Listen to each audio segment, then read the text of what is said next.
आप देख रहे हैं समाचार भारती न्यूज 24। आइए नजर डालते हैं आज की ताजा तरीन खबरों पर। अब आगे की रणनीति बनाएंगे और सड़क पर उतरेंगे, उतरना पड़ेगा। तो वेदांता कंपनी के लिए कुछ अच्छे शब्द बोलिए, अगर अच्छे नहीं, शब्द वेदांता कंपनी तो इतना निर्लज्ज हो गया है कि 5 वर्ष से आज यहाँ के लोकल महिलाओं का भर्ती बंद कर दिया। एक महिला है, भारत देश आजाद हुए वर्षों हो गए, आजादी की अनुभूति आप अभी कर पा रहे हैं बेहतर तरीके से? मैं आपसे पूछता हूँ। नहीं कर पा रहे हैं। क्यों? देश तो आजाद है, बढ़िया से आप आइए जाइए, महिलाएं सुरक्षित भी कहाँ हैं। सुरक्षित हैं? कहाँ सुरक्षित है महिला? दिन आए दिन महिलाओं पर शोषण हो रहा है। और इतने बड़े बालको प्लांट खुले हैं, वेदांता एक भी महिलाओं को भर्ती नहीं ले रहे हैं। बालको क्षेत्र के जो मुद्दे थे, तानसेन चौक से रुमरगढ़ तक सड़क की जो हालत है बहुत ही बुरा है। आए दिन एक्सीडेंट होता है, गाड़ी बड़ी चलती है, धूल इतना उड़ता है कि एक्सीडेंट होता है। जय हिंद मित्रों, इस वक्त हम मौजूद हैं छत्तीसगढ़ के कोरबा जिले के कलेक्टर परिसर में। और कलेक्टर परिसर में इस वक्त हमारे ठीक पीछे कुछ लोगों को आप देख पा रहे होंगे। यह बालको निवासी हैं और जागरूक और साथ ही गणमान्य नागरिकगण हैं। इनका बालको प्रबंधन से आवेदन निवेदन लगातार चलता आ रहा है। इसी तारतम्य में आज शिकायत का दौर भी प्रारंभ हो चला है। यह कलेक्टर में इन्होंने ज्ञापन सौंपा है। सड़कें बदहाल हैं, बालको प्रबंधन की भारी वाहनें वहां पर चलाई जाती हैं, कई दुर्घटनाएं निर्मित हो भी चुकी हैं। शाला जब समय होता है शाला जाने और आने का, उस वक्त इनकी मांगे हैं कि उस वक्त प्रवेश निषेध किया जाए भारी वाहनों का, साथ ही सड़कों की भी दुरुस्तीकरण और नवीनीकरण कर दी जाए ताकि दुर्घटनाओं पर अंकुश लगाई जा सके। इसके बावजूद बालको प्रबंधन है कि उसके कानों तक जू नहीं रेंगती। इसका जीता जागता प्रमाण है आए दिन सड़कों पर दुर्घटनाओं का निर्मित होना। आइए इन्हीं से जानते हैं कि क्या कुछ मामला है और अन्य कुछ मामला जो कि लगातार लंबित हो रहा है, जिससे क्षुब्ध होकर परेशान होकर आज इन्होंने कलेक्टर का भी दरवाजा खटखटाया है। क्या नाम है आपका? मेरा नाम पवन कुमार वर्मा है जी। मैं सीपीआई का जिला सचिव हूँ जी।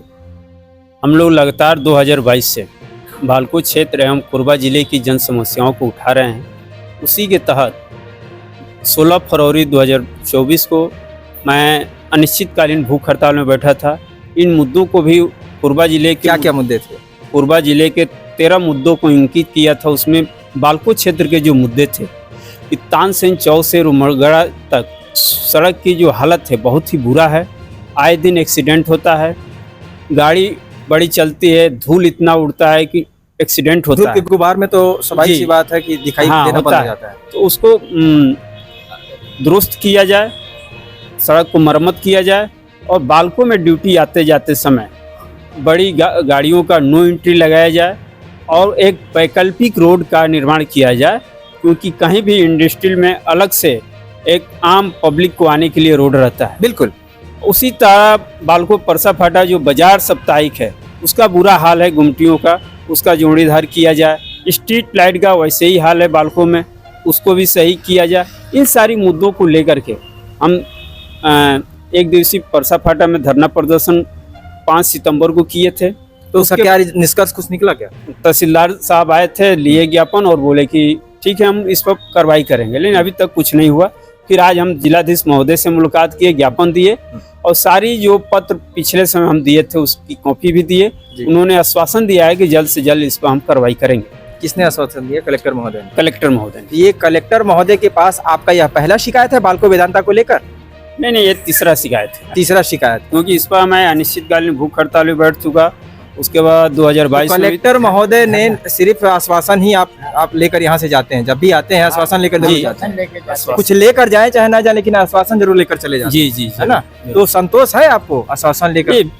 शासन में बैठे लोग हैं, इन पर विश्वास करना पड़ेगा और विश्वास करेंगे। हमें लग रहा है कि इस पर उन्होंने जिस हिसाब से बात किए हैं तो कार्रवाई करेंगे। मैंने इस बार फिर आश्वासन के साथ पहले बार की भांति इस बार भी विश्वास भी लेकर जा रहे हैं जी, है ना? तो इस बार भी नहीं हुआ तो फिर आप आएंगे? इस बार करेंगे और कुछ करेंगे।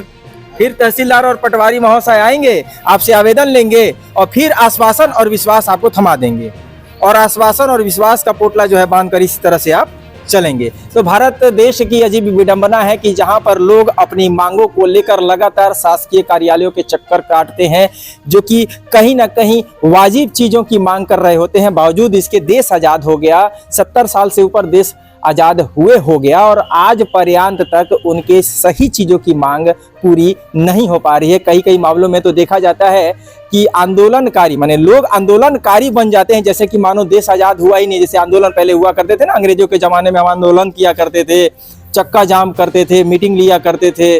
तो अब वही आलम हो गया कि अब देश आजाद है, अपनी मांगों को लेकर सड़कों पर उतरने पर भी बस हो रहे हैं, आंदोलन कर रहे हैं, धरना कर रहे हैं। धरना के बाद क्या करेंगे आप? क्या करेंगे और क्या, कोई रास्ता नहीं। हम पब्लिक में जाएंगे, पब्लिक सोचेगी मैंने क्या सड़क पर करना है। उतरेंगे ना अंत में। हाँ, पब्लिक क्या करेगी? आप पब्लिक को लेकर उतरना ही, गोली पर तो नहीं ना चलाएंगे, लेकिन सड़क पर उतर कर अपनी मांगे पूरी करते हैं। जी। सड़क पर एक पीड़ित क्या करता है अंत में? हाँ, अंत में सड़क तो उतरना ही पड़ेगा। जब वह आश्वासन और विश्वास बार बार इस थैलियों में भर भर कर ले जाता है और उससे कोई काम नहीं होता, तो अंत में वो क्या करता है? थक हार कर आश्वासन विश्वास जब पूरी नहीं हो पाती है, तब वो कहाँ उतरता है? हाँ, हम थक हार करके अब आगे की रणनीति बनाएंगे और सड़क पर उतरेंगे, उतरना पड़ेगा। तो वेदांता कंपनी के लिए कुछ अच्छे शब्द बोलिए, अगर अच्छे नहीं, शब्द। वेदांता कंपनी तो इतना निर्लज्ज हो गया है कि 5 वर्ष से आज यहाँ के लोकल महिलाओं का भर्ती बंद कर दिया है। अब देखिए, मैंने चचा से कहा बालको वेदांता के लिए 2 शब्द अच्छे बोल दीजिए, तो इनके मुंह से बोला कि निकल रहा है कि बहुत भ्रष्ट है। ऐसा क्यों चचा? अच्छे शब्द बोलिए। वो उसका जो दमनात्मक जो अभी तक अड़ियल रवैया है, जो क्या नाम है चचा? वही हमको लगता है कि वो सड़क पर उतारेंगे। दर्शकों को अपना नाम बताइए। हाँ, मैं कामरेड राममूर्ति दुबे, एक सामाजिक कार्य करता हूँ। कामरेड बताया चचा, मतलब आप किसी यूनियन से बिलोंग समझ करते गए? हैं लगता है। कुछ नहीं, मैं पूजा पाठ करता हूँ, मेरा वो रोजी रोजगार जीने का। लेकिन मैं बहुत संभाला, तब से मैं एक लाल पूजा झंडे का पाठ करने सिपाही। वाले तो अपने पुजारी को बोलते हैं, लेकिन आपने कामरेड बोला, तो किसी हाँ, यूनियन से हैं क्या? संबंध लेकिन रखते हैं? मैं कामरेड राममूर्ति दुबे हूँ। किसी यूनियन पूजा से पाठ संबंध मेरी रखते हैं? वृत्ति है। किसी यूनियन से संबंध रखते हैं? किसी यूनियन से संबंध रखते हैं? नहीं नहीं, भारतीय कम्युनिस्ट पार्टी का सिपाही हूँ आज 53 बरस से। जी। हाँ, अच्छा, हाँ। तो कामरेड नौरंग लाल मेरे साथी थे। कम से कम मैं 2000 बार जेल जा चुका हूँ, 2-3 हजार मेरे ऊपर पुलिस केस। अब मैं कहता हूँ 100-200 बार जिला बदर, न मैं किसी का डांका डाला, न वो बेटी की इज्जत लूटा। सब बीजेपी के गवर्नमेंट ने मेरे को इनाम दिए और मैं उतने मजबूत हूँ, मेरे को अंडमान निकोबार भेज दे। मैं जब तक जीवन रहेगा इन दरिंदों के खिलाफ लड़ते रहूंगा, इन खिलाफ बोलते रहूंगा, ये मेरी आवाज रहेगी। धन्यवाद। हमारी सहानुभूति आपके साथ है चचा। आप महज उचित मांगों को लेकर क्षेत्र में सड़क बेहतर हो जाए, बिजली पानी व्यवस्था हो जाए, भारी वाहनों का प्रवेश निषेध कर दिया जाए, इसलिए कि सड़क दुर्घटनाएं निर्मित हो रही हैं। सिर्फ इन्हीं का परिवार तो नहीं चलता ना महाशय, उन सड़कों पर आपके भी परिवार चलते हैं, आपके भी बच्चे चलते हैं और उन अधिकारियों के भी बच्चे उन्हीं सड़कों का इस्तेमाल करते हैं। आखिर सबकी हित और सबकी सुरक्षा की यदि बात की जाए तो वह कहीं ना कहीं अनुचित तो नहीं होता। और ऐसे ही कृत्यों को लेकर, ऐसे ही मांगों को लेकर, ऐसी लड़ाइयों को लेकर लड़ते रहे हैं। ये भारत देश की अजीब विडंबना है, कहीं ना कहीं निराशा है कि इस तरह की चीजें सामने आ रही हैं। क्या कहना है आपका? एक महिला है, भारत देश आजाद हुए वर्षों हो गए, आजादी की अनुभूति आप अभी कर पा रहे हैं बेहतर तरीके से? मैं आपसे पूछता हूँ। नहीं कर पा रहे हैं। क्यों? देश तो आजाद है, बढ़िया से आप आइए जाइए, महिलाएं सुरक्षित भी कहाँ हैं। सुरक्षित हैं? कहाँ सुरक्षित है महिला? दिन आए दिन महिलाओं पर शोषण हो रहा है? और इतने बड़े बालको प्लान खुले हैं, वेदांता एक भी महिलाओं को भर्ती नहीं ले रहे हैं, सारे बेरोजगार महिला नियम बैठे तो हैं। है कि 33%। क्यों 33% का पहुंच जी आरक्षण का है ना? आप लोगों ने तो ये लड़ाई लड़ी है, अभी तो कानून में हो गया कि 33% महिलाओं का आरक्षण है, चाहे मजदूर वर्ग हो चाहे अधिकारी वर्ग हो। तो अभी प्राप्त हो रहा है कि नहीं हो रहा है? आप लोग? कहाँ हो रहा है? नहीं हो रहा है। नहीं हो रहा है। तो अच्छा, महिलाओं मैं की कहाँ बालको भर्ती हो रही है? में वेदांता की अगर बात की जाए, बालको वेदांता की, तो बालको वेदांता के अधीनरत मतलब उस कंपनी के संबंध में कम से कम 8 यूनियन है। कितने यूनियन है पवन भैया?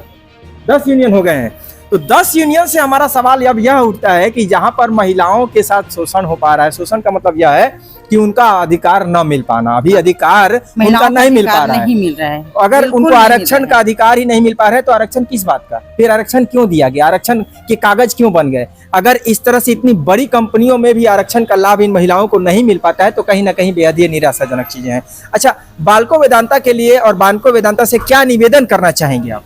हम लोग बस यही निवेदन कर रहे हैं कि महिलाओं को भर्ती हो। देखो हम लोग गरीब इंसान हैं, अपने बच्चे लोग को दुख तकलीफ करके पढ़ा लिखा कर इतने लायक बना है, लेकिन आज तक ना हमारी लड़कियों की भर्ती हो रहे हैं, ना हमारे लड़के लोग का भर्ती हो रहे हैं जी। ना महिलाओं की भर्ती हो रही तो है। आपके बच्चे और आपके लड़कियां जो हैं वह सक्षम हैं क्या, पढ़ाई लिखाई योग्य हैं? हाँ योग्य है ना, तो इसके सक्षम है। बाद आप लोकल हैं तो फिर आपकी वैकेंसी, आपकी नौकरी आपको क्यों नहीं प्राप्त हो रही है? अब नहीं हो रही है, नहीं दे तो रहे ये हैं। 8-10 यूनियन वाले, ये यूनियन के कर्मी, यूनियन के पदाधिकारी कर क्या रहे हैं फिर? बस करके बस मजदूरों के हित की ही बात करते हैं सारी यूनियन, मजदूरों की लेकिन चूस यहाँ तो रहे हैं। मजदूरों का शोषण दिख रहा है। नहीं, यहाँ कुछ नहीं कर रहे हैं जी। यहाँ कुछ भी नहीं कर रहे हैं। धन्यवाद। सीपीआई के यहाँ पर कुछ हमारे पदाधिकारी और कर्मी जुझारू इस वक्त मौजूद थे। उन्होंने अपने वक्तव्य को रखा और उनके वक्तव्य को आपने भी सुना।